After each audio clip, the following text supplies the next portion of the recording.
everyone, this is Professor TomNook, aka Ferris Gump, aka Spaghetti Bicycle, aka Canfire64. Now, I know that I said I made this channel, Professor TomNook, for music-related stuff, but I kinda want to use this channel for another topic, Creepypasta. That doesn't mean I'll just be doing whatever I feel like on this channel. I just want to do a show where I review Creepypasta. And I feel that it would be out of place on Spaghetti Bicycle. And today I have a doozy. The Tale of the Cursed Nintendo 3DS. This is supposedly a very interesting creepypasta because, as the author says, it really happened. Like most creepypastas, this is a story of a young boy, age 15. His cousin Ryan had just gotten a new Nintendo 3DS. Surprisingly, his cousin gave our hero a chance to play the console. After a while, he got into it because the Nintendo 3DS rocks. After that, he decided to get one for himself. To get the $300 needed to buy a 3DS, he went to GameStop and sold some of his old Game Boy Advance, DS, and PC games. But before he could sell them, the clerk said that he had a used one. The boy was amazed at what he saw, as there were no scratch marks, no smudges, and had the regular pen that came with it.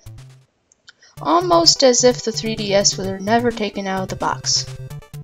Asking how much it cost, the clerk said he could have it for free. Gee, I wonder if this is the same GameStop clerk who sold Pokemon Lost Silver for free. Anyway, the boy was very happy, so he took the 3DS home. It was around midnight when he got home. Wait, he went to GameStop at night by himself?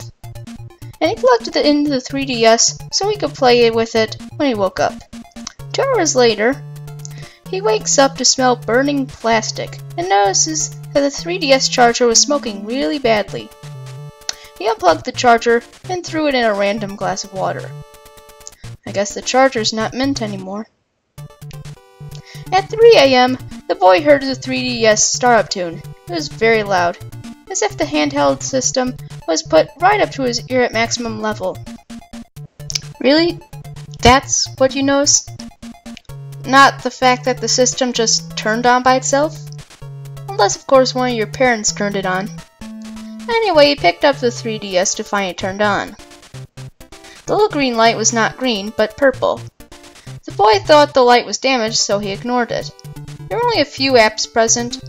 Nintendo Pictures, Sound, Settings, and a game cartridge called Labyrinth, in all caps.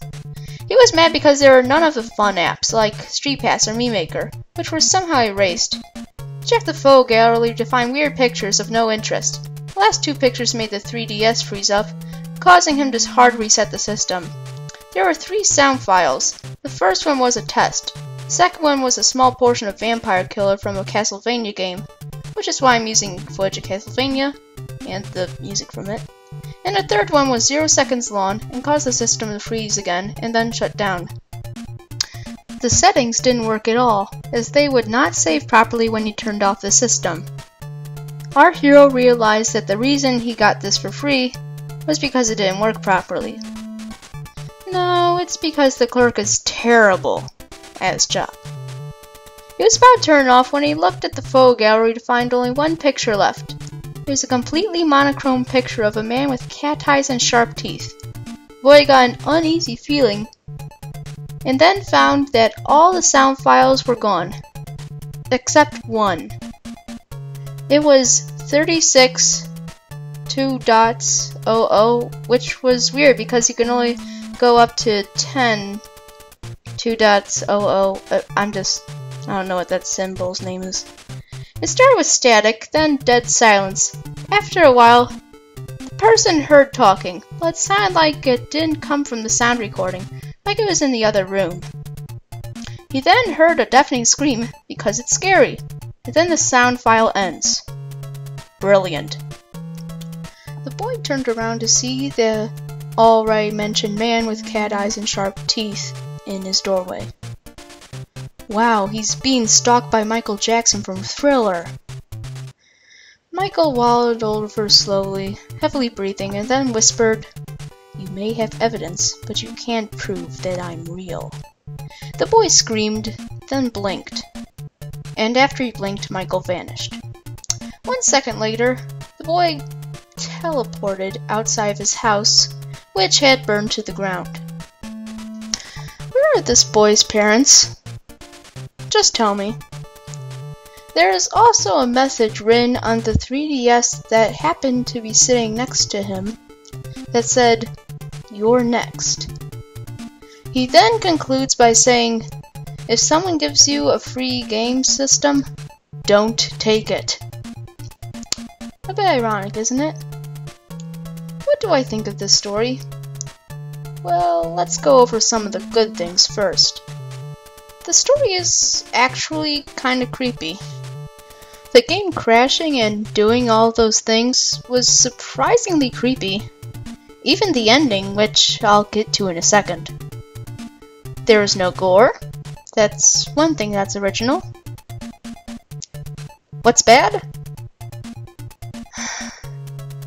It's not original. As I said, the fact that there was no gore, that was original.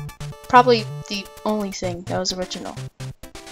But this creepypasta is very similar to the one I'm doing next episode, where someone buys a game for free at a game store, the game behaves weirdly and demonically, a monster comes in at the end, and the monster does something bad. If you haven't figured out the creepypasta, good for you. This is basically your generic brand video game creepypasta. And yes, I know that the guy who wrote this also wrote the Harebrine story on Creepypasta Wiki. But that was really just a Wikipedia-like article on Harebrine. I'm not saying this guy is a terrible writer. I've actually read some of his other creepypastas, they're pretty okay. I just didn't feel this creepypasta was very original. And the ending made it instantly unrealistic. That comment of it really happened was in the creepypasta, but it was later removed, so yeah. I said it was creepy with Michael Jackson burning her house down, but it still destroyed the believability of this creepypasta. Though, I don't really think believability is one of the most important qualities of a creepypasta. Just saying. On a scale of 1 to 10, 1 being lowest, 10 being highest, I give Cursed Nintendo 3DS a 4 out of 10. It was not terrible, and it had some nice elements like creepiness, but the familiar plot from other creepypastas just kind of prevented it from getting an okay rating. Well, this has been my first episode of Creepypasta Universe. If you have any requests, please email me a link to the creepypasta. If you want to see my latest Nano Studio video, annotations right here. Until then, this is Professor Tom Nook, and thanks for watching.